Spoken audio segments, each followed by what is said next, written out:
It's one of the most contentious issues in Nigeria as the country prepares for next year's presidential election, the politics or principle of zoning. President Muhammadu Buhari's tenure is close to its end, and attention has now shifted to issues of power sharing and geopolitics. With the unwritten arrangement of rotating the presidency between the North and the South, it is generally believed that the next president will be a Southerner. But there are questions about where in the South the president should come from. So should Nigeria's next leader come from the Southeast, which hasn't seen a democratically elected president since the 1960s? Or should it be thrown open to candidates from every geopolitical zone in the region, including the Southwest and the South-South?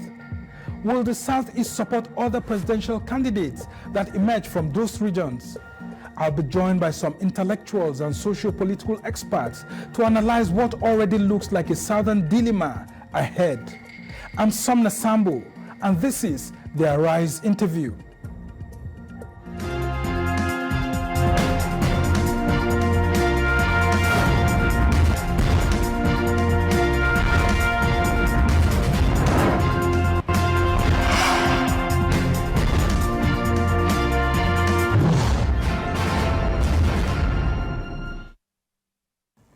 And today we continue our discussion on the principle of zoning, which has become a flashpoint in the run-up to the 2023 election. President Muhammadu Buhari, who is a northerner from Katsina State, will complete his tenure of 8 years next year. As his term draws to a close, there are calls for a power shift to the south. Some analysts and politicians say the Southeast, which has not seen a president or vice president since 1999, when the Fourth Republic began, should produce the next president. They say other regions in the south have had a go at the nation's highest office. President Olusegun Obasanjo, who was president from 1999 to 2007, is from the Southwest. Goodluck Jonathan, president from 2010 to 2015, is from the South-South. With contenders from every geopolitical zone in the country declaring their intent to run for president, some political figures from the Southeast say they will not support candidates from the Southwest and South-South. So could next year's presidential race divide the South? Well, for more on this, I have with me in the studio Professor Udenta, a fellow of the Abuja School of Social and Political Thought. Why do you think that there's a potential challenge with the South if eventually the Southeast, which feels highly marginalized, doesn't get any of the top presidential candidates coming either from APC or PDP from that zone? The North-South power shift as a construct is false binary because it operates out of a deep sense of concealment and deflection. When you talk about the South, you purport to mean a unified South in terms of geography and demography. That is not real. When you talk about the North, you purport to talk about a unified North in terms of geography and demography. That is equally not attainable in terms of the sociology of the nation and its founding. So when you talk about the Southern power shift, it conceals equally the multiple distribution of power across several geographies in the South. Obasanjo was a president from 1999 to 2007. And he secured that presidency on the basis of sacrifices made by people from across the South, mostly. It may interest you to know if we put this point on public display for the first time possibly in our recent history. Falaye was not adopted as an AD candidate at the Rovan Hotel in Ibadan. He was adopted in Abuja, in a very large conclave of the party, when Chief Emeka Ezeife, still alive, stepped down for him. Ezeife was the candidate of the Southeast and the South-South. He purchased his form of 1 million naira as then was, as Falaye did, as Bola Ige did. In a 7-hour spirited conversation in the party, he stepped down upon the urgings of the party for Falaye, for the purposes of Abiola's tragic mandate. Obonion won election in Kaduna, the primary election of APP. We didn't even look his way. I was secretary of the Alliance Committee of the two parties. We didn't look his way. We persuaded the party leaders to adopt the Falaye Shinkafi ticket. That's a primary consideration when you talk about geography and demography. It will be unattainable to expect a Southwesterner to put himself forth in this current cycle for the presidency and hide under the amorphous, indeterminate geography of the South to say, power is shifting to the South. What is it shifting to the South? To the Southwest after how many years? 8 plus 8, 16 years of presidential reign in that region. If you have the Southwest presidency for 8 years, in that amorphous sense, it means it goes on another amorphous north for another 8 years, not minding whether it is north central, whether it is northeast or northwest.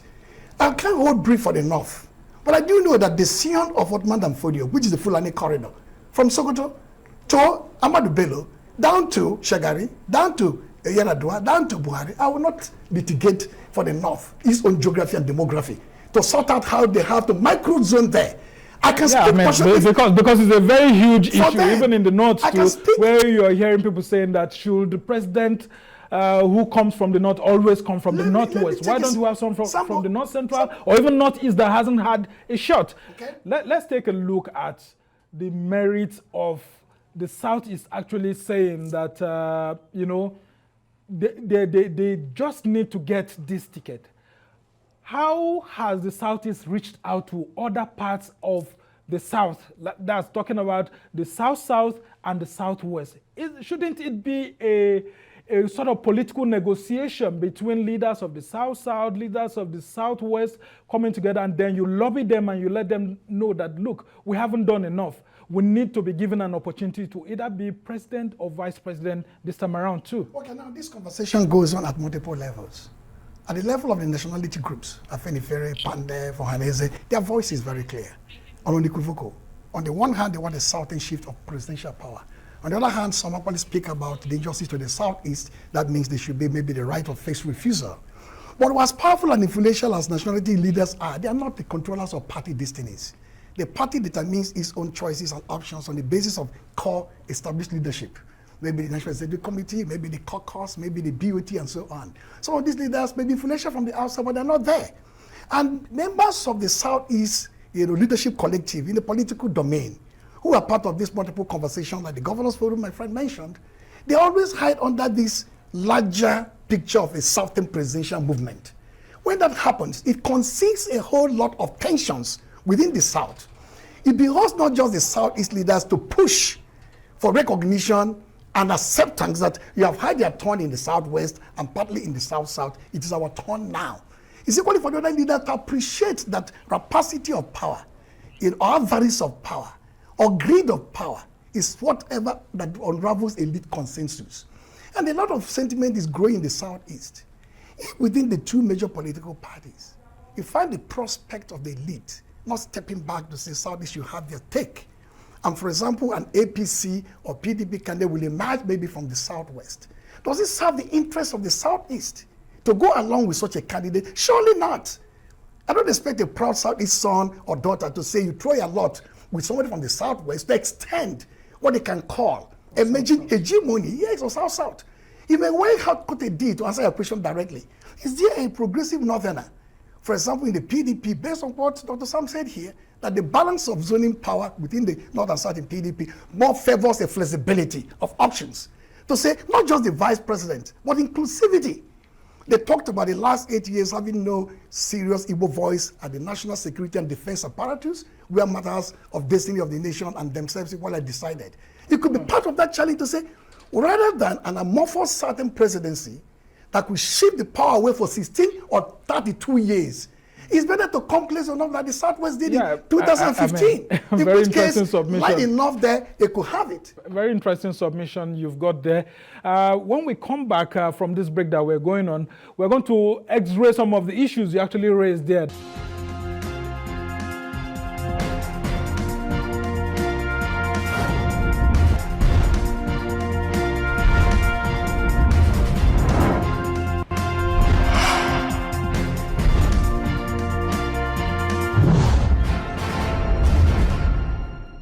Welcome back to the Arise interview. I'm Somna Sambo, and we've been talking about zoning in Nigeria and then as it relates to the southern part of the country. Now, the seeming division in the southern part of the country as it regards to what politicians call micro-zoning. So if the biggest political parties are actually to zone their tickets, presidential tickets to the south, which part of the south should actually have it? Well, I still have with me in the studio Professor Udenta, a fellow of the Abuja School of Social and Political Thought. The APC cannot give its ticket to the Southeast because the Southeast hasn't been voting for it in the past 2 elections. And if you come to the PDP, where the Southeast has always laid in bed with that political party, you find it difficult that at this time around, when everyone thought that the PDP will easily just give the ticket to the Southeast, they are bringing all sorts of talk and saying that under the Fourth Republic, the tickets of the PDP have gone more to the South than to the North. So I want you to raise this issue, especially the issue of accidental presidency of Dr. Goodluck Jonathan. Should the Southeast also be hoping to get an accidental presidency maybe in the future? Because when President Goodluck Jonathan was there, I mean, he exercised the full rights of a president. When we've had military heads of states, even from the north central of the country, they exercise full rights and privileges of a president or a head of state. So should we, in one way or the other, consider all of this? Now, the Southern push for the presidency in a very blunt, amorphous, indeterminate form is, for me, the authorization of perfidy. How do you normalize political perfidy? He made it very clear. The Southwest votes massively for the APC. How will Bola Tinubu, yield the presidential ticket to somebody from the Southeast, where they hardly get much vote? So notwithstanding that Obasanjo has spent 8 years as a president from his neck of wood, and Osibanjo, who he helped to put in there, is only going to complete an 8 years vice presidential run. So when the Southern leaders and the Middle Belt speak about the generic South and the power shifting there, maybe those leaders are not privy to shenanigans of politicians. They speak in broad, patriotic sense for justice and equity, but politicians speak with calculated intent for self-interest, which can you say has been displayed with Bola Tinubu's example. And Southeast people are not sleeping on the matter. Some made it very clear. I myself very clear. I'm a participant in the dialogue for power shift to the Southeast. But I'm mindful that political expectations at ideological spectrum may not work out at the level of practice. We need practice can overcome contradictions. Is it good for me to associate with somebody outside the Southeast in case the politician from the other two zones of the South behave as expected? Hide under the generic zoning to the South and said, okay, anywhere it goes to the South isn't okay for the South. It's not okay for the South. One time, for example, for a few days ago, I was with Bala Mohammed, Governor of Bauchi State, to see Goodluck Jonathan, where I was introduced as somebody helping to promote his own candidacy. It's not because I want a northern president. It's a rearguard battle. If the PDP in the South, if the PDP do not give this ticket to the South, and to the Southeast, and APC give it to the Southwest, for example, that means an 8 years Southwest presidential journey, contributing with another 8 years northern turn in an amorphous form, another 8 years of another amorphous Southern presidency. It is better, like some Express State, an inclusive government of somebody even outside the Southeast, negotiated to put my people right in the picture and in the frame for a quick presidential turn may be better for me than to accept another 8 years of a Southwest presidency. For a South presidency. So would you subscribe to the idea that some people are already saying that if someone from the Southwest actually gets the ticket of the APC, that in one way or the other, there should be protest vote from the Southeast against beyond even an ideological kind of mindset, at the level of principles of political power and dynamics. I will work my heart out. I will spend my blood to ensure that no Southeasterner will back a Southwesterner in the current presidential term. Well, wouldn't that be blurring the chances of the South entirely in the election? The Southern chances has already been blurred by politicians because of the double speak. If the create the list of this world and the Southern governors speak with passion, as we did in 1998, as a founding leader of this republic, to say, Ezife, step down for Falaye, in spite of the fact that he could have won that primary election. Obonionu stepped down for Falaye, in spite of the fact that his party denied him ticket. And they worked hard for the party to win. In an environment Obasanjo, who won, did not even get 5% of the vote. I do not see why there should be a conversation of this nature. If we are morally upright and principled in our approach to politics, we must understand that it's a turn of the Southeast now. But if the politician will not yield that kind of space, nobody from the Southeast is going to fold his tent. All right, there's no morality in politics. Absolutely, like I understand it, I appreciate it. And I'll ask you this critical question because there are lots of permutations ongoing within the political system here and there. If we have, for example, maybe a PDP or APC offering their presidential ticket to someone from the south, but who has southeastern origin. I mean, like, It's an Igbo. yeah, from Igbo extraction, like from Delta State and all of that. Would the South actually support such a person? Okay. Or, secondly, if we have a situation whereby the two biggest political parties in the APC, PDP actually having northern candidates emerging, and they decide to give a vice presidential slot to the southeast, will that be acceptable? Would you easily go with them against what the southwesterners or southerners, if you may call it that way, may Simple, be let me put thinking? it this way. The tyranny of majoritarian groups in this country is in full display. But subconsciously, you don't even know what is out there. It talk about the southeast and the south-south, and then the Igbo catchment area of the south-south. Igbo, southeast, and part of south-south. Southwest, predominantly Yoruba. In a country of 350 or 400 distinct ethnic nationalities, we've contracted a conversation to suit the purposes of the Mediterranean group. That means in the north, you talk about power shift to the north, maybe the mindset is power shift to the Hausa Fulani, and not the Angas or the Tiv or the Jukun or other multiplicities of minorities in the northeast. So your presumption is that because somebody is Igbo speaking in the south-south, it should be embraced by the southeast. We are talking about zonal distribution of power here. Southeast, south-south, southwest. And each of these centers, minus southeast and south and southwest with predominant Igbo population, the rest of the country is parchments of ethnicities and nationalities. If the PDP takes its candidate from the south-south and the APC picks from the southwest, the southeast as a bloc will have no choice than to cut a sensible, inclusive political deal with somebody from the north. Because that is the shortest route to the presidency for them. And apart from the presidency, inclusivity. If you remember these past 7-8 years, like Sam pointed out brilliantly, it's not even the question of the presidential fan on you. It's how included are you in the conversation at the center, in the dialogue of power. If there's a Security and Defense Council meeting, are you there? Critical decisions about safety and governance, are you there? So it's not even a question of the presidency or the vice presidency.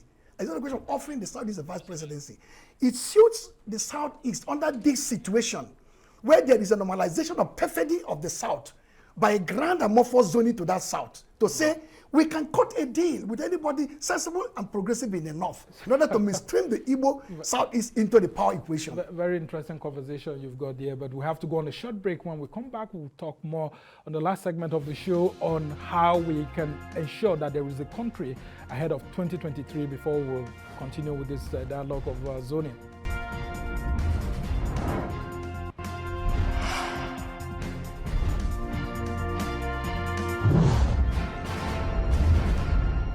Welcome back to the AriseTV. I'm Somna Sambo, and we've been discussing geopolitical balancing in the country, the geopolitics of zoning and all of that. I still have with me in the studio Professor Udenta, a fellow of the Abuja School of Social and Political Thought.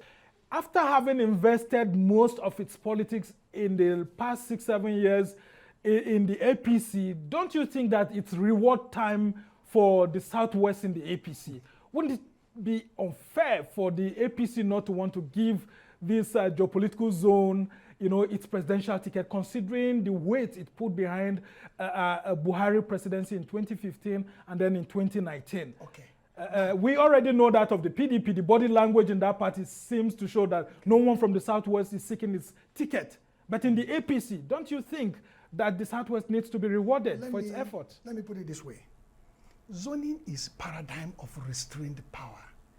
How do you restrain the appetite of the elite, rapacity, greed, and avarice for power? How do you constrain the elite to behave in a proper way, like some pointed out, inclusivity, inclusive government or governance, model? To ask the same question back to you and the viewers, what would you have made of an Alexei Kweme, who led the G34, the last leg of the resistance to military rule? The nation's political class rallied around him as a visible symbol of that resistance, saying, it is your turn to lead us into the next presidential era. He lost miserable to Obasanjo, and he campaigned vigorously for him. He didn't say, oh, all the struggles and sufferings and leadership are provided for the party, guiding it. What is of Ezife, who got beaten in the presidential primary in Abuja, not the Rovan? And he said, with good cheer, I will campaign for you. What is of Obonionu, who was ignored by his party? I'm coming. So it's 7-8 years of the Southwest turn does not consecrate into reward. It's into constrained power. To say, we've had it, but for inclusivity, certain solidarity, this is what should be. I tell you, if based on the logic Sam has presented here, which is a very popular logic around, you do not give it to the Southeast. Like Ohanese said, you give the people the option for their own political choices. Okay, that choice could come in the form in which you look for a rearguard action with a sensible northerner who you partner with for this inclusive government model. So you may go on bed with the North, that's what you're thinking. Rather than vote for Southwest person. Very interesting submission you've got here. Professor Udenta, who has been talking about these issues, I mean, we can only wish you well. Well, that's how it's been for this edition of the Arise interview. The conversation continues. Do join us again tomorrow from me and the entire team here in Abuja. Goodbye and thank you for watching. I'm Somna Sambo.